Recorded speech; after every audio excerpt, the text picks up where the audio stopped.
What if I told you that a single skill could transform your relationships, your career, your family, even your mental health? The catch is that it's one of the hardest things to master in today's world: empathy.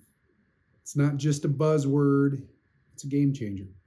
But why is it so difficult to practice, and what's stopping you from making it a deeper part of how it is that you interact with people? That's exactly what I want to break down today. I'm Dr. Andrew Smith. I'm a clinical psychologist, and I'm the founder of REWIRE.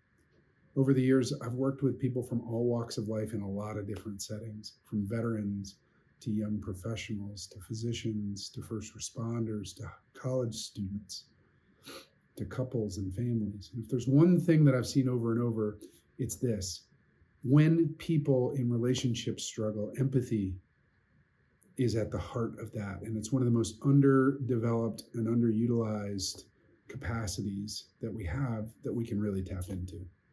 So I created REWIRE. It's a platform designed to help people strengthen relationships, improve mental health by putting relationships at the center of their lives, and to learn to live in a meaningful way, even amidst the uncertainty and struggle of life. So whether you're navigating relationships, mental health problems, challenges at home, um, challenges feeling connected and with being lonely, REWIRE is built for you. And if you link in the description, rewirewellness.co, you'll see there that there's a free plan builder and relationship health assessment that really can get you started today in making intentional, values-led change in the direction of better, deeper, closer relationships that'll really enrich your life. But for today, what I want to talk about is empathy. And I'm going to do that through 4 different points on this roadmap. Number 1, why empathy is so hard. Number 2, what happens when we don't practice empathy? What's the cost? Number 3, steps to cultivate empathy, to start to grow this in yourself. And number 4, why empathy is worth it. So part 1, why empathy is so hard. It's super biologically taxing. Let's start there. It requires us to slow down, notice emotions, set aside our natural gut responses, and to not take a short-termism, quick focused self-defense or self-focus. Let's be honest, in a world that glorifies efficiency and speed, it's no wonder that empathy often gets left behind. Research shows that when given the choice, most people, myself included, avoid empathic responses because it's too much work and it costs something internally. It's biologically easier to stay in our comfort zones than to push somebody else's pain or discomfort or emotions away. But here's the thing. While empathy is costly in the short term, it's essential for deep connection. It's the glue that holds relationships together and the antidote to defensiveness, blame, and disconnection. Part 2, the cost of ignoring empathy. What happens if you're not practicing this routinely in your interactions with the people closest to you? Think about a recent argument or misunderstanding you had. Maybe you or the other person said something like this: "If you're hurt, now you know how I feel." Or worse, "You always do this and it never changes." These responses, they might feel justified, but they invalidate the other person's experience fundamentally. Over time, they erode trust and create distance. They create people in relationships that care less about the other person's pain and more about being right and not on the hook for having caused some kind of hurt. So that's the cost of not using empathy and not responding out of empathy in our relationships.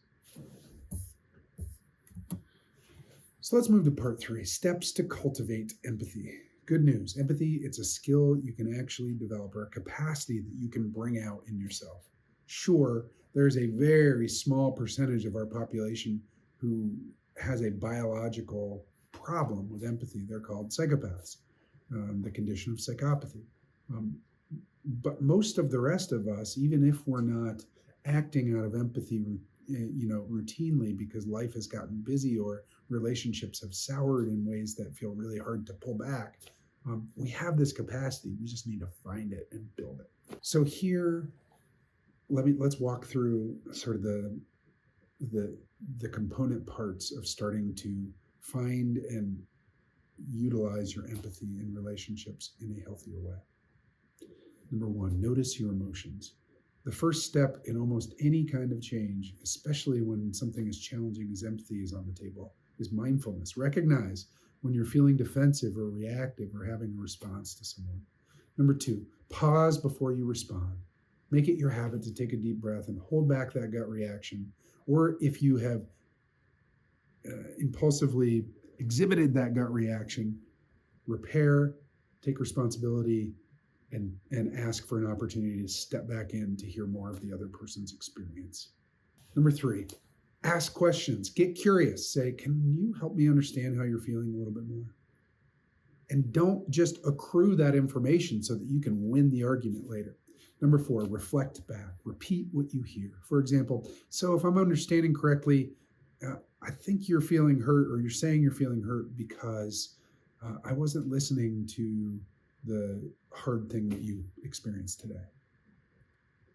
And number five, validate their emotions. Acknowledge their feelings. Even if you don't agree with the source or the cause, that emotion that they're having is valid because it's happening. It doesn't necessarily mean that you're the one who needs to take responsibility for it, but you can care that they're having it.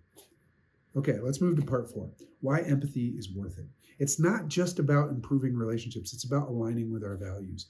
Across nearly all belief systems, cultures, universally, empathy or its close cousins like kindness and compassion shows up as a core principle. Why? Because it connects us to something greater than ourselves. When you practice empathy, you embody values like understanding, trust, and hope. And in doing so, you model those values for other people and you create a ripple effect that leads or transforms your relationships, your family, your household, your community. So it is absolutely worth it to slow down and take the time to understand somebody else's perspective and experience and to let that sink in and move you a little bit. I want to talk about something that I'm going to touch on in future video content a little bit here, and that is the way that a victim's mentality is really pitted against the capacity of empathy. A victim's mentality really justifies defensiveness and blocks true connection. Empathy and victim mentality, they don't coexist well. So choosing empathy means stepping out of this mindset that you've been hurt and therefore any hurt that you might cause is justified, into the idea that in real time, when somebody else is having a hurt, an emotional pain, a hard experience, that deserves validation. So victim mentality really has us centering our lives and our experience around self, and around justifying any manner of action. So I'll talk about it a lot more in the future. If you got something out of this video, hit subscribe, hit like. Also go to rewirewellness.co and take advantage of some of those free resources. The free relationship health assessment and plan builder, which can allow you to start intentionally making progress in your relationships today, as well as a free guide. We're building this community to try to really deeply, authentically deepen connections with folks. I encourage you to check out the other videos on maybe marriage or parenting, as well as this skill series that we're focused on with in today's video on empathy, for example. There are other videos in this series around aspects of such as vulnerability, how to manage and handle friction, how to build trust, as just examples. So looking forward to seeing you in the future. Like, subscribe.